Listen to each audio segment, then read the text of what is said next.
Howdy y'all, this is Texas Gaming Industries here, and welcome back to another episode of my Let's Play Railway Empire. In the previous episode, we basically entered World War II, as well as acquiring the final bits of technology, which happened to be these four and these two, along with the EMD E-unit diesel-electric locomotive. And in this episode, and possibly one of the few last in this series, we're going to basically do a couple of final finishing touches before we call it an end to this series. So, let's basically look around the railroad and see what's been going on.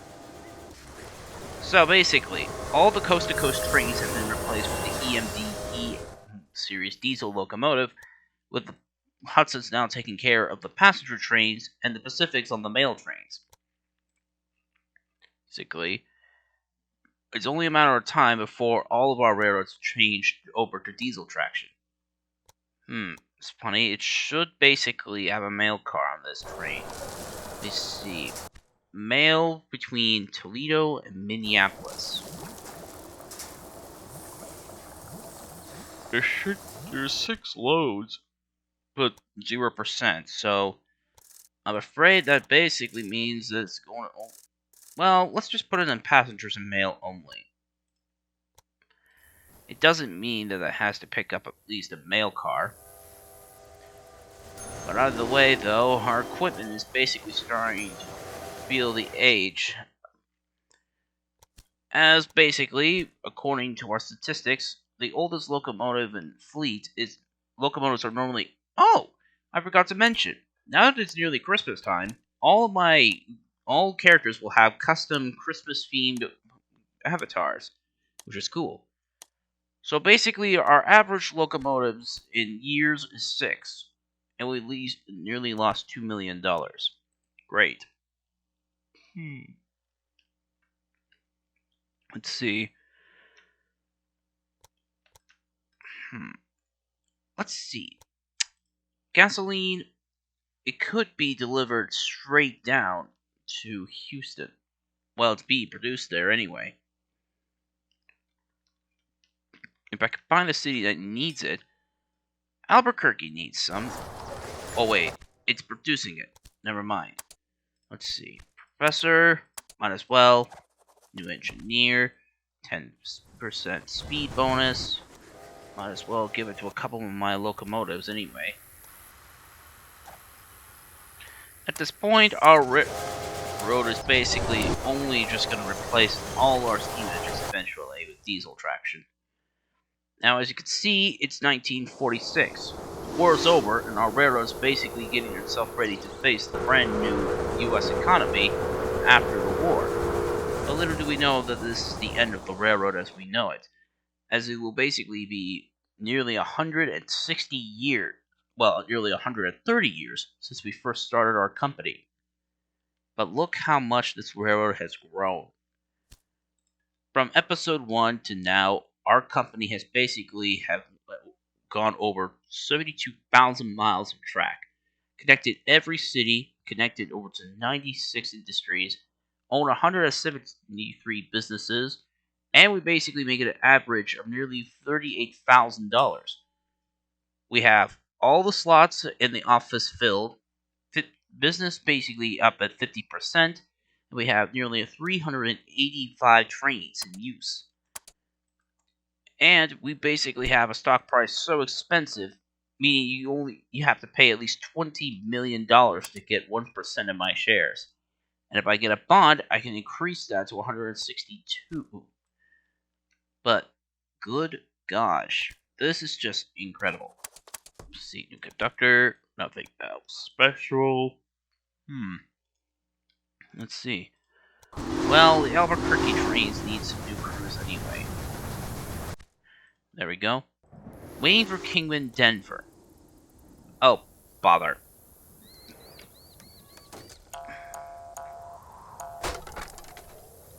I have to basically reinstall those signals. It was basically blocking right over the new intersection.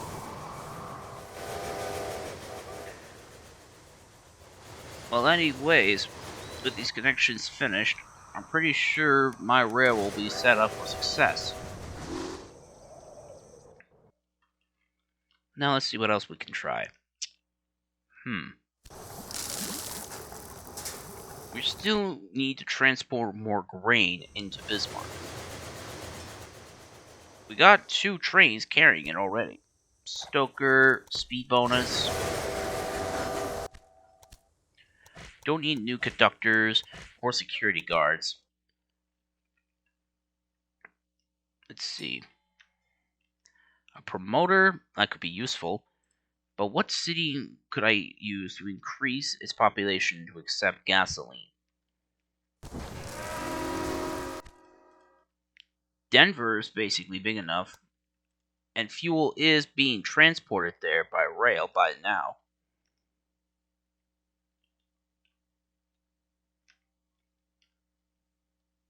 New Orleans has room for a tourist attraction. Let's see. Has any other cities in the map basically gotten big enough for a new attraction anywhere? St. Louis has. Let's place down the appropriate railroad museum here. Indianapolis, college, and I think I'll basically do it for now. Let's see. Automobiles are needed. Well, Chicago. It's just so difficult once you basically have a perfect system. There's hardly anything you can continue.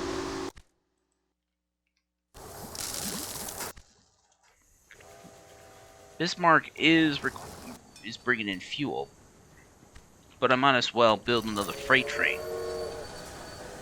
But this Mikado will be the final steam locomotive I'll purchase for the railroad.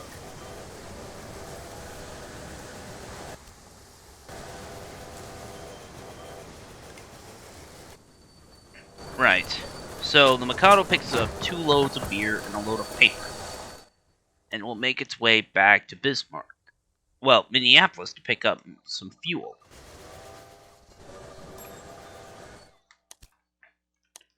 Clay plates near Carson City. No thanks. Let's put it in Toledo, because that's the closest city that we can get with gasoline.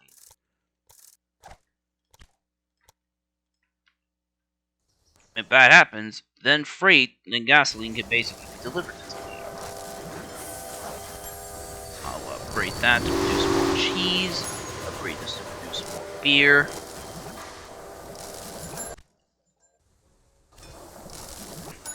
A5, A6.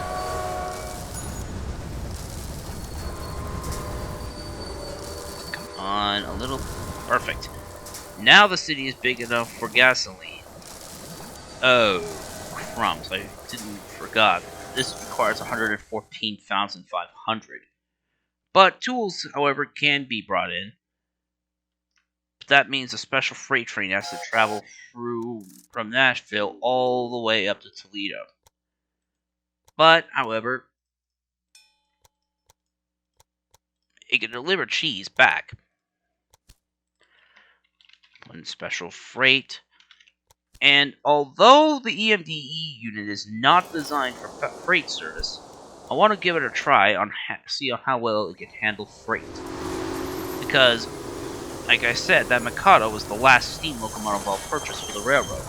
All other steam engines will basically either be run into the ground or replaced by new forms of traction. Let's see. Waiting.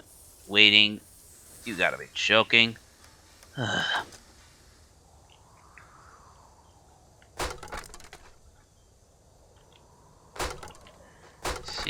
Let's fix that. There we go. That should basically fix it, hopefully. Anyways, let's see on how well that freight's doing. Whoa. It's a very odd looking glitch, but I mean, not every game has to be 100% perfect. It's waiting on all the other freight trains because it's just so slow. Well, all of them are slow. But all of my locomotives had reached the point of basically becoming more than just locomotives, but more of scrap heaps. I mean, look at the rust on my Class C Shay. But it's evolution, I guess. Right, fills up, travels into Toledo. It's 105 resonance. So let's see. What could go in here?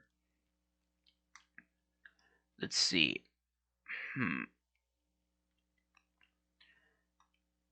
Clothing?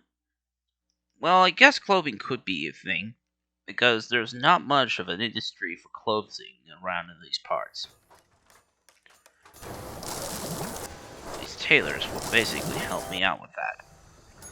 Okay, it's dropped off the load of tools. Now it's taking cheese back to Nashville. The city's stuck at 105,000 residents, but at least canned goods are being delivered.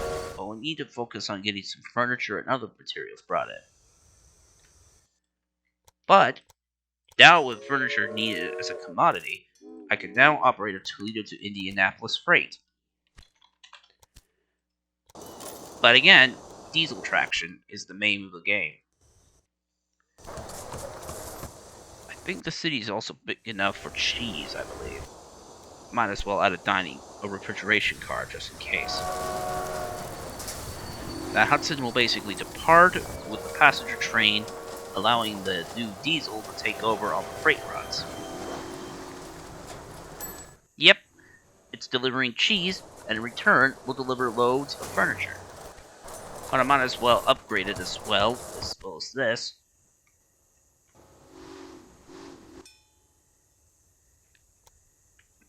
And now, let's basically start replacing some of the older locomotives. Let's see. Let's have a look at the years. 56, 55... 56 years? Holy crap, that is a lot. Let's see. Let's basically start replacing them at the age of 35. They're a lot more better to use on freights with this locomotive. But it's only a matter of time before all diesels take over. I'm gonna give it 1950 to basically start the transition period from steam to diesel. And then the entirety of the steam era will finally come to a close. Speaking of which, which one is my oldest locomotives in? Which one is my oldest engines in the fleet? Let's see, let's go straight up to the number 1 and see how long that engine is. Oh, that's basically that's for the fastest. The Mason Quarry. Oh, actually, no, it's for the oldest. This 280 has been operating on this line between the quarry and Atlanta for over 60 years. It was about time for this engine to be retired anyway.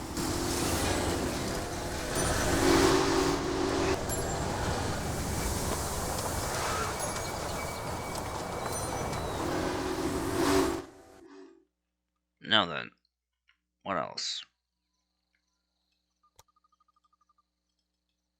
St. Louis to Oklahoma City.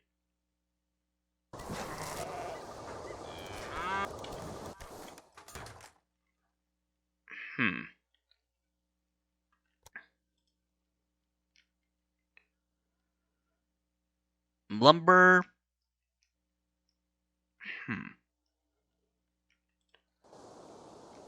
Well, furniture could basically be a much better alternative in the city.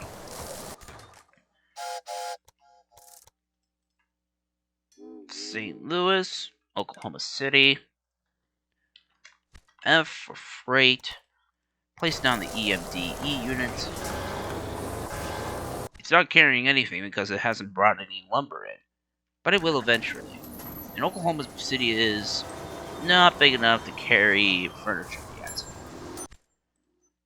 But the furniture at least can travel to other industries, well, other towns in the map. But it's only one more year before I begin dieselizing on my passenger trains.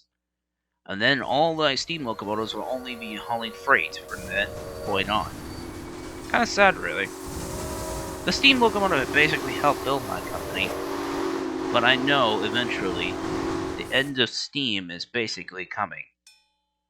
But who knows?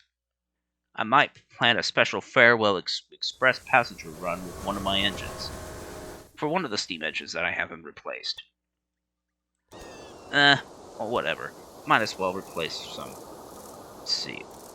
Let's place the Hudsons. This basically leaves the Pacifics. Well, actually, place the Hudsons on, and then the Pacifics.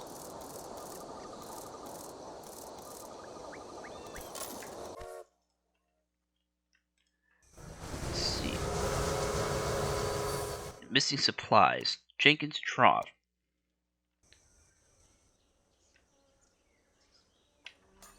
There we go.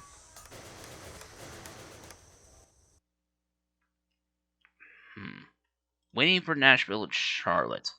Again, Lord, how am I supposed to fix this problem?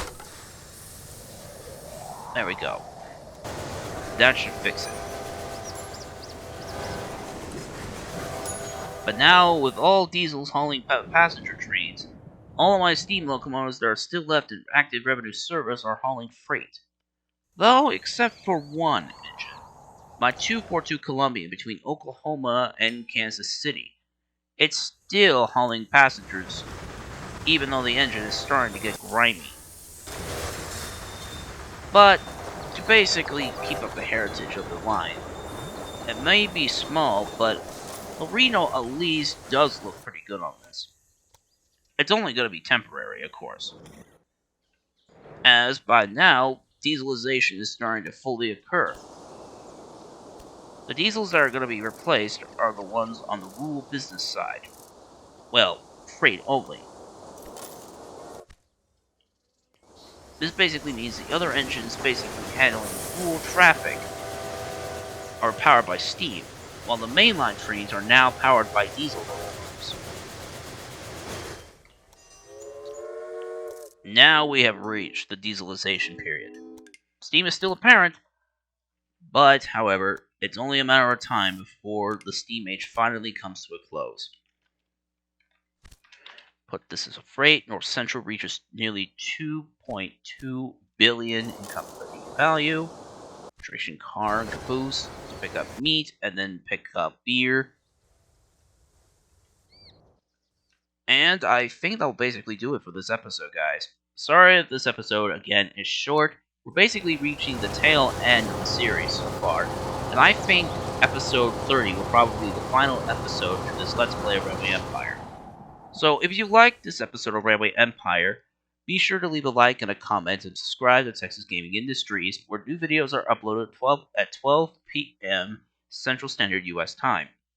But however, due to what's going on with my schedule right now, this video is going to be uploaded on Saturday. Well, scratch that. I mean, I'm basically uploading this video you're seeing right now. It's being uploaded on Saturday, which is today, because I didn't have a chance to basically upload it on Friday. So, if you liked this episode, once again, be sure to subscribe to Texas Gaming Industries for new Let's Plays every Friday, and sometimes on Saturday, depending on my work schedule. This is Texas Gaming Industries saying thank you very much for watching, and I'll see you in possibly the final episode. Bye!